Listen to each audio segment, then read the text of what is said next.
اللهم صل على سيدنا اللهم صل.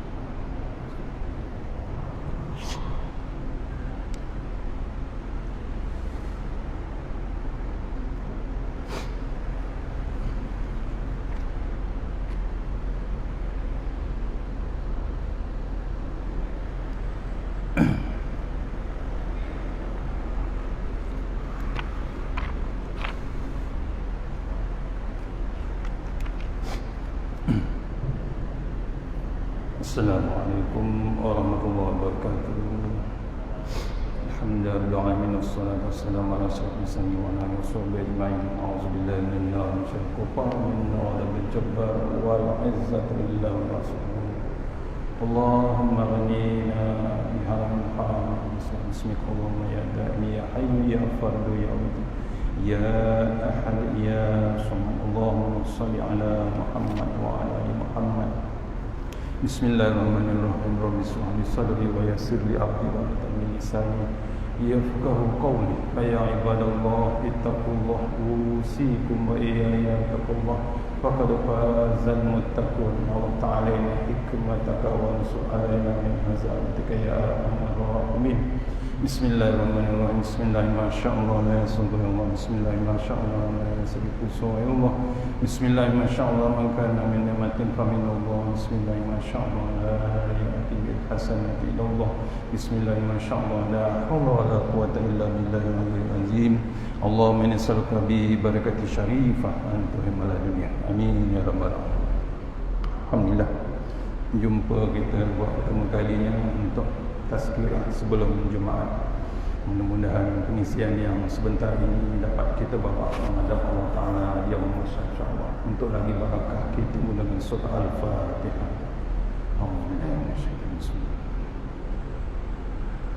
Iya.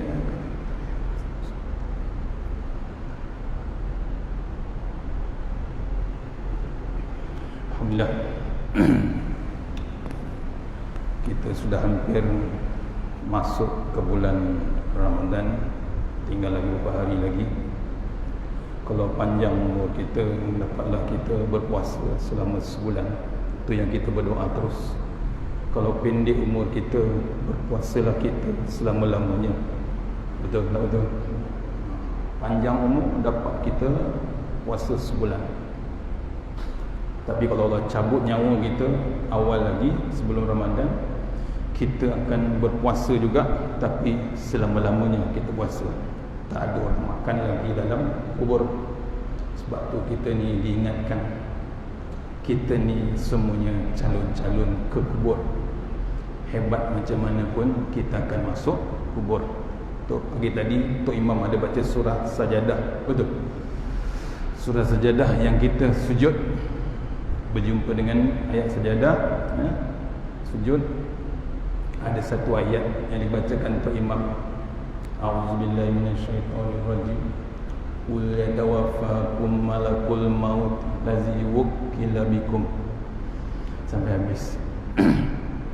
Ayat tu bukan main-main tuan-tuan, memberi amaran kepada kita supaya beringat kita akan di-follow, diikuti oleh malakul maut. Musababnya macam-macam. Betul? Sebab tu Allah bagi peringatan kita hari ini, peringatan yang paling hebat, iaitu yang terpaksa kita pakai topeng sekarang. Allah bagi ingatan yang paling hebat yang tak pernah diceritakan siapa langsung. Dulu Tok Wan kita pun tak pernah cerita, Tok Ki kita tak pernah cerita, tapi Allah bagi kita sekarang, bukan live streaming. Allah bagi depan mata. Betul tak betul? Bila Allah bagi depan mata, kena beringatlah. Jangan jadi macam kaum Israel, kaum Fir'aun, kaum Namrud. Allah bagi ingatan bukan live streaming depan mata juga, tapi kedegilan dia yang amat sangat. Kita janganlah macam itu. Kita masih lagi sayang, Allah masih sayang kita lagi. Betul? Bila Allah masih sayang, Allah bagi juga COVID. Allah bagi juga dekat Malaysia ni rancangan ataupun hadiah yang paling hebat, yakni My Quran Time contoh. Masa kita dengan Al-Quran itu bukan datang daripada manusia, datangnya daripada Allah Subhanahu Wa Taala. Yang Allah bagi pula bulan Ramadan, tuan-tuan. Bulan Ramadan yang paling hebat. Sayangnya Allah Ta'ala bukan sikit-sikit nak kita masuk ke dalam syurga sebenarnya. Tuan-tuan tak boleh duduk di sini lama-lama. Betul? Kita ni kan calon-calon jenazah. Bila calon-calon jenazah, tak lama, seorang demi seorang Allah panggil. Kadang-kadang 5-6 orang satu hari. Tu contoh COVID-19. Betul? Maksudnya kena renung kita, dibagi peringatan. Janganlah kita mendabik dada, jangan kita lagi nak lawan. Yang Allah bagi kita Ramadan, kalau boleh dapat cukup 30 hari. Mudah-mudahan kita masuk surga. Antaranya kita masuk special punya pintu, dipanggil pintu Ar-Rayyan. Saya nak kongsi sedikit hari ini 10 faedah atau fadilah, ya, 10 faedah berpuasa yang saya catatkan daripada Tuan Guru Datuk Ismail Kamus. Dia pun dah pergi, Tuan Guru dah pergi Ramadan tahun lepas, ya, Ramadan tahun lepas 7 Ramadan dia pergi, malam Jumaat 12.32 malam. Allah, tuan-tuan, ya, tak habis Ramadan, 7 Ramadan, Khamis malam Jumaat.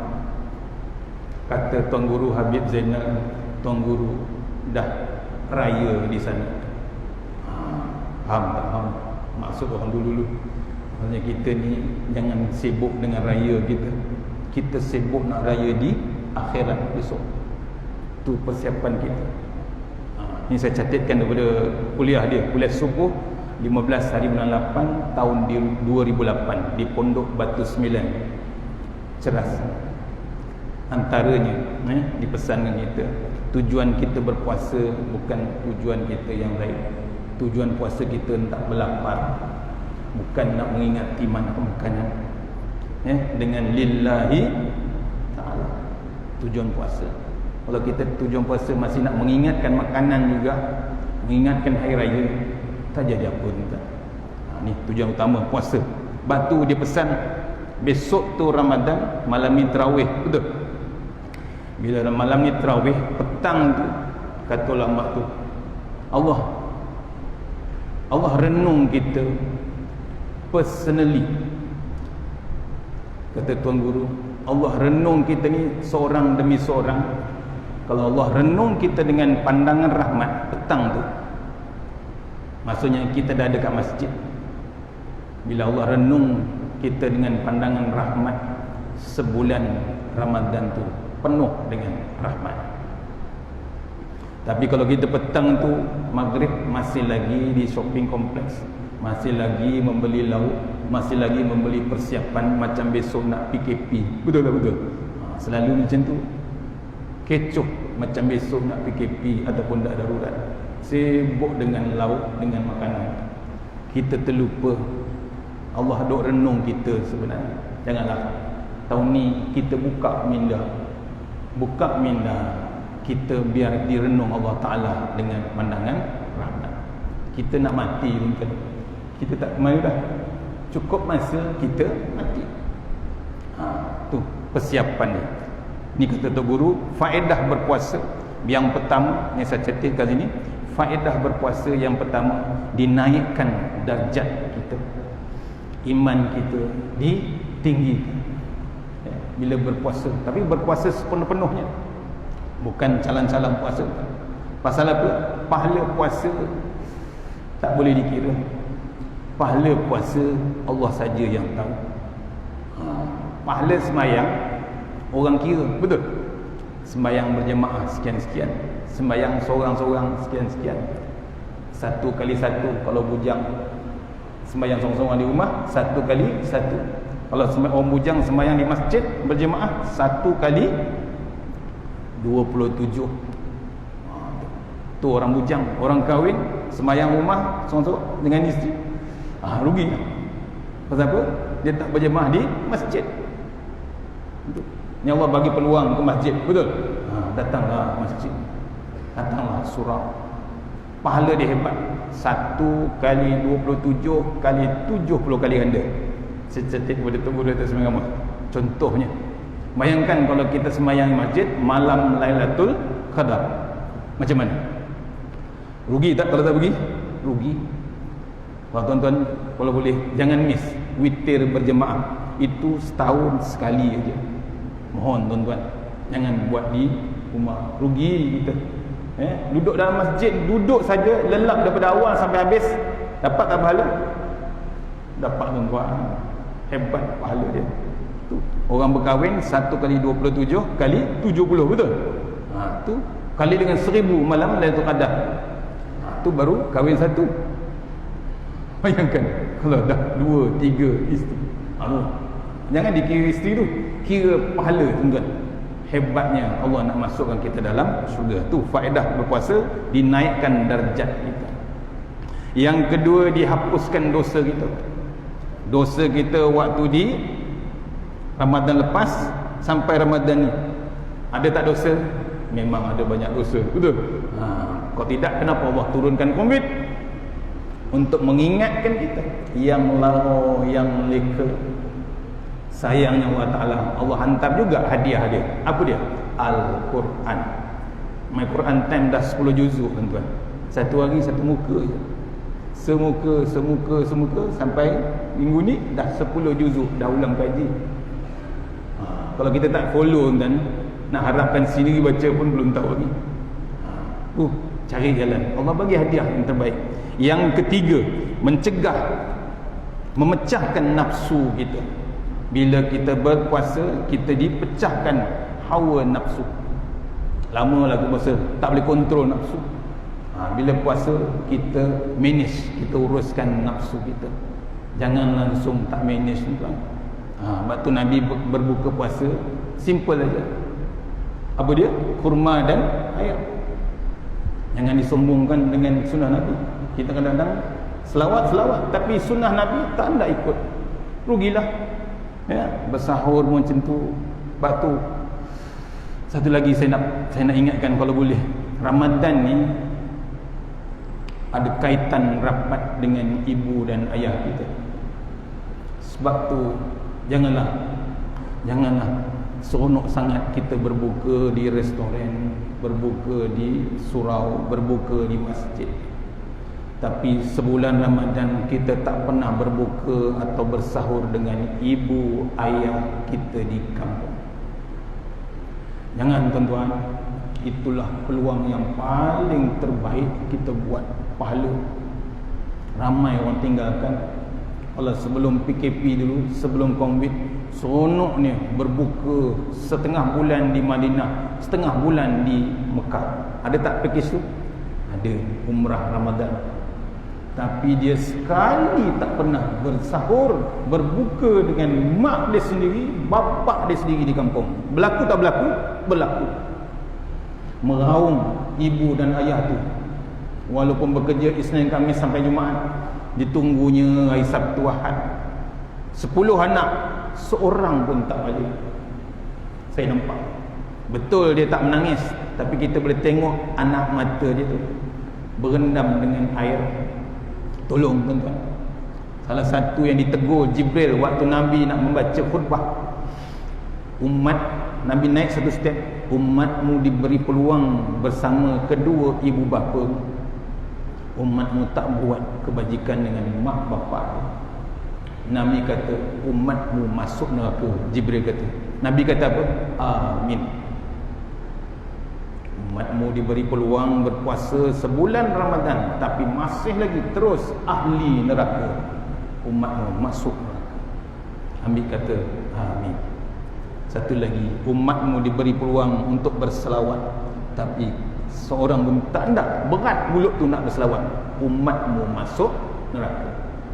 Nabi kata amin. Waktu Ramadan dikaitkan dengan mak ayah, terlalu dahsyat. Kita kadang-kadang sombong berbuka di Nabawi, betul? Berbuka di Mekah, balik raya kedua, raya ketiga.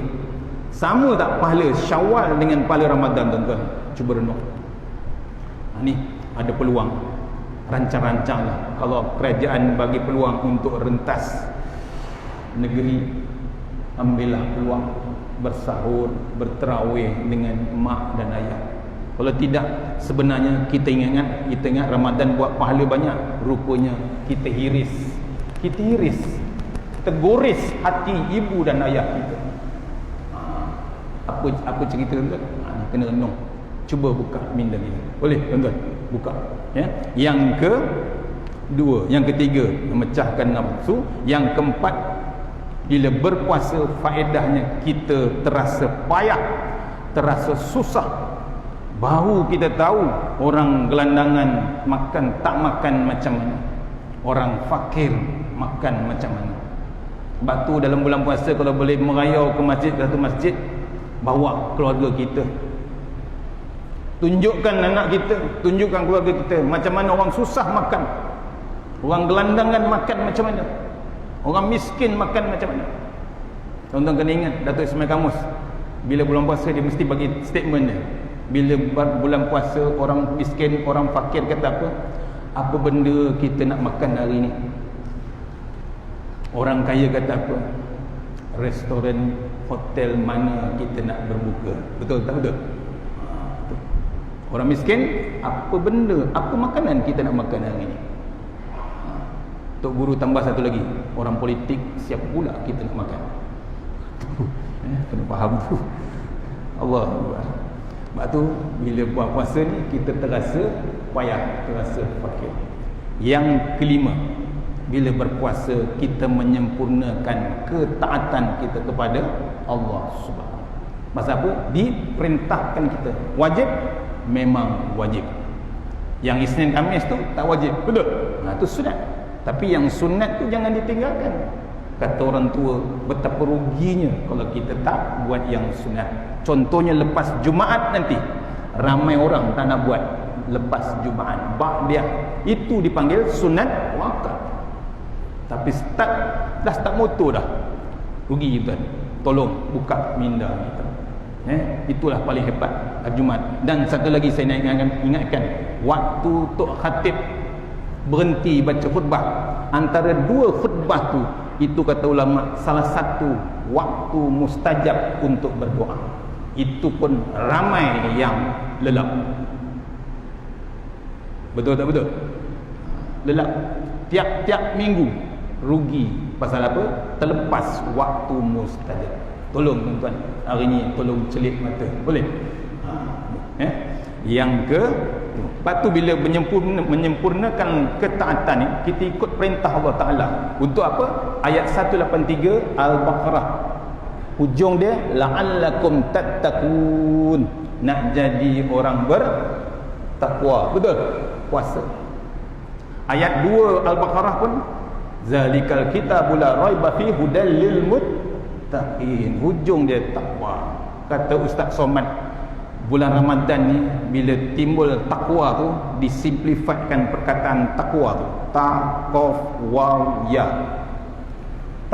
Tawaduk kita kepada Allah Ta'ala. Tawaduk kita. Kejap lagi kita sujud, kening yang tinggi ni akan turun ke lantai, lagi rendah daripada kita tempat kita buang najis. Lagi rendah tawaduk kita. Nak sombong ke mana tuan-tuan? Bila Ramadan, janganlah sombong. Cukup, berhentilah. Kita sombong-sombong dulu. Dulu Tok Imam kata rapatkan saf. Ingat, sombong kita nak duduk bawah kipas, nak duduk bawah aircon, siap tulis nama dekat sejadah. Betul?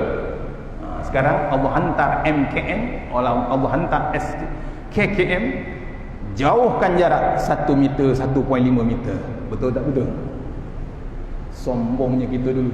Dulu suruh rapat tak ada. Sekarang Allah ingatkan kita dengan SOP baru. Allah Tuhan, pahala sah kita dah habis dah. Nampak? Ni tawaduk, qaf, qanaah. Bila berpuasa kita ada syukur, cukup apa yang ada dalam yang Allah bagi nikmat. Syukur pada nikmat Allah Taala. Qanaah. Sebab tu kita kena ada qanaah. Ya. Ta, qaf, wa, warah. Warah apa dia? Bukan ambil rasuah tuan, bukan duduk dalam masjid subhanallah subhanallah, tak. Besok Ramadan duduk di tempat wuduk, kita ambil wuduk nak sembahyang zuhur, betul? Waktu kita ambil wuduk tu, air wuduk tu halal, betul? Berani kita telan? Yang halal, berani tak telan? Tak berani. Bimbang pasal apa? Allah tengok kita puasa ke tidak kita. AJK tak payah nak cek kat luar tu. Dia tengok wuduk, minum tak pernah pun tanya tuan. Allah tengok kita tu bab warak, apa lagi yang haram, apa lagi yang syubhat. Ada tak dalil? Ada dalam Quran, dibacakan Ustaz Fazrul dalam My Quran Time. Arak haram, judi haram, zina haram, riba tak haram. Riba apa? Allah perang dengan riba. Nampak? Sebab tu jangan ambil yang haram, jangan ambil sumber yang haram. Bimbang nak jawab dengan Allah Ta'ala macam mana. Sebab tu kita minta kepada pemerintah, minta kepada pentadbir, kalau boleh yang haram tetap haram, yang halal tetap halal.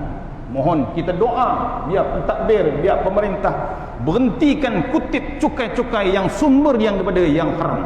Tolong dibimbangi, dilepaskan sumber tersebut, didistributkan dekat tahfiz, pondok. Budak-budak makan benda-benda yang sumber yang haram. Apa jadi dengan pondok? Apa jadi dengan tahfiz, tuan-tuan? Itu yang kita bimbang, tuan-tuan. Pasal apa? Bila darah daripada sumber yang haram, sepinggan nasi sumber yang haram, jadi darah masuk ke jantung, pam naik ke otak, dia akan jadi negatif. Otak cuma terima dua, satu negatif, satu positif. Kalau sumber yang haram, confirm negatif, dia tolak bab Islam, dia tolak majlis ilmu, dia tolak berjemaah, dia bencikan hadis Rasulullah SAW. Macam-macam berlaku, tuan. Macam mana? Renung, minta kepada Allah Ta'ala, tawaduk, khaf qanaah wa wara', ya yakin, hakul yakin, ainul yakin, yakin balasan Allah Subhanahu. Kita puasa, kita yakin dengan Allah Ta'ala. Tu yang kelima. Yang keenam, bila berpuasa faedahnya bersyukur, faedahnya kita bersyukur. Bersyukur apa? Nikmat Allah Subhanahu Wa Ta'ala. Yang ketujuh, mengelak daripada lintasan maksiat. Berhenti kita dengan maksiat, tuan-tuan. Cukup. Allah dah hantar binatang kecil tu, kita nak buat maksiat lagi, tuan-tuan. Cuba renung. Berhentilah. Sosial, beli kelab-kelab, berhentilah. Takut kita tak tahu perancangan Allah selepas ini. Apa perancangan Allah Subhanahu Wa Ta'ala, tuan-tuan? Agak-agak kita tak tahu, tuan-tuan. Kalau Allah nak ratakan kita, memang rata. Betul tak betul? Tolong. Dah macam-macam berlaku kaum-kaum yang lepas. Yang kesembilan, ada dua kegembiraan, iaitu suka waktu kita berpuasa, berbuka puasa. Yang kedua, suka kita besok dalam menghadap Allah Subhanahu Wa Ta'ala. Dan akhir sekali, puasa itu puasa khusus yang kita dekat kepada Allah Ta'ala. InsyaAllah takkan tunggu. 10 faedah berpuasa, InsyaAllah. Yang terbaik datangnya daripada Allah Ta'ala, yang lemah daripada saya sendiri. Kita sudah di surah Al-Fatihah. A'udzubillahi minasyaitanir rajim. Iya. Surah A'udzubillahi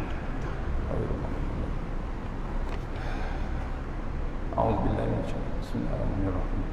Allahumma tawwil a'marana wa sahih jasadana wa nawwir qulubana wa sabbit imanana wa ahsin a'malana wa si' arzaqana wa ilal khairi qaribna wa anis syarrina wa ahliha wa lina fid din wa dunya wal akhirah. Ya Allah, panjangkan umur kami, sihatkan badan kami, terangkan hati kami, tetapkan iman kami, elokkan amalan kami, luaskan rezeki kami, dekatkan kami kepada kebajikan, jauhkan kami daripada kejahatan, tunaikan hajat kami. Tahassanna bizajabaruk wa tasanna malakut allazi la yamut, isrifanna al-bala wal waba innaka ala kulli syai'in qadir.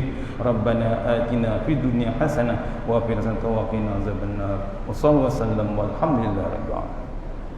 Assalamualaikum warahmatullahi wabarakatuh.